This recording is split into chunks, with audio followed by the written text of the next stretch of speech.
Charleston City Council met for 5.5 hours on Tuesday night to discuss the Ashley River Bike Lane, Sergeant Jasper, and much, much more.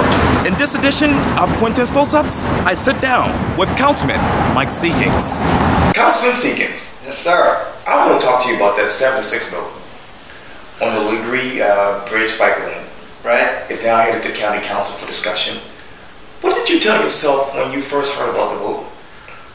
Well, you know, to go back a little bit on this is something that I've worked on, and it's been really at the forefront of what I've been working towards, which is integrated transportation solutions in the Low Country since I first ran for City Council. That's right. And you'll remember when I first ran for City Council, my district was downtown and West Ashley. Right. And it struck me the minute I ran for that seat that those were neighborhoods divided, not connected. In a lot of ways, and one was through in the transportation area. So I have really made that my mission in life, not just for that lane and that bridge, but for integrated transportation solutions. So fast forward to last night after 5 hours or so, right. Sitting there, and we're now just a few hours after that, weary. Very satisfied that we got the vote forward again for the third time, that it went the way that it did. I'm a little disappointed it was as close as it was, but it was what it was. And you know, my understanding now is that's a funded project, design project, and it's ready to go. And in fact, what people need to know and they don't realize, part of that project is complete. The Charleston side, Lockwood, B Street left turn lanes have already been built in. Yeah. So that's a go project as far as I know. I don't believe this is going to be up for debate at the county. This was a request from Chairman Summey to us to have the mayor send a letter saying when we voted for this we meant it. The letter is on its way. So keep an eye out. You'll probably see some cones up there soon and a bridge project underway. Sergeant Jasper, the plan now is for the beach company to add apartments to their development plan and have less office space. There's a long way between here and there and many things. The Sergeant Jasper is one of them. The Sergeant Jasper has gone on for a long time. It needs to be a world-class project at the corner of Lockwood or Broad Street, which is a gateway to downtown Charleston, and it needs to be residential.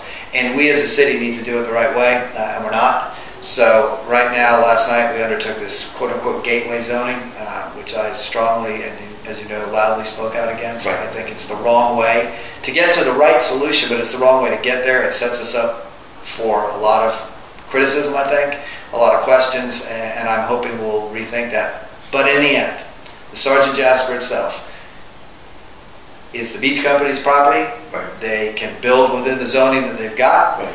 If they want the zoning changed, if we all want the zoning changed, that needs to be a collective and collaborative process. Zoning is forever till it's not, and when it's not, it's part of the public realm, and we get to talk about it. So, to the beach company, as I've said all along, this is not about property rights. They have all of them.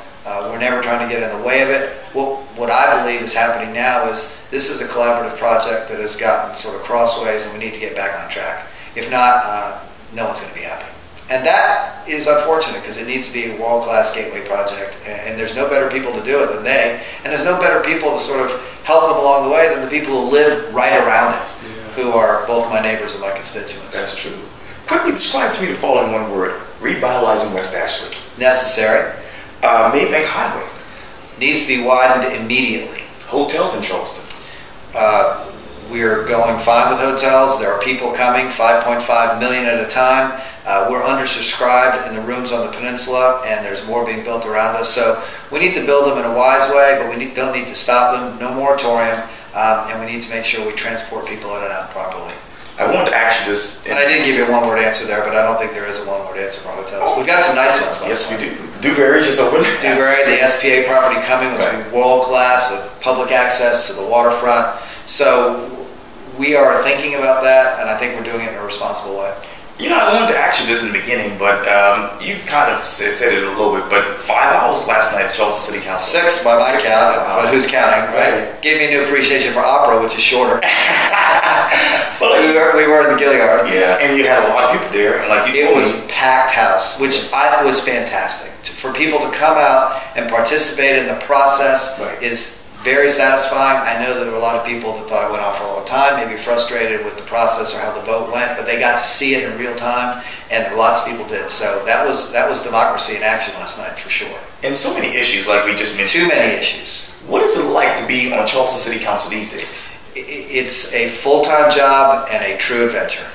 Wow. There's no question. If you're not doing this now as a full-time job, you can't keep up because there is so much on our agenda, and it's not just little stuff. It's things that are integrated. It's things that are going to affect not just the city of Charleston, but the region, and things that aren't going to affect us today, tomorrow, but well out into the future. And so it takes a lot of thought, a lot of thoughtful deliberation, interaction with your fellow council members, your constituents, thinking about how this all fits together. It truly is a full-time job. But look, what better job is there in the world than being the city councilman to the historic gateway and district of downtown Charleston in 2016. There's so much going on. It's exciting to be part of a vibrant city. It's challenging. Right. It's an important job.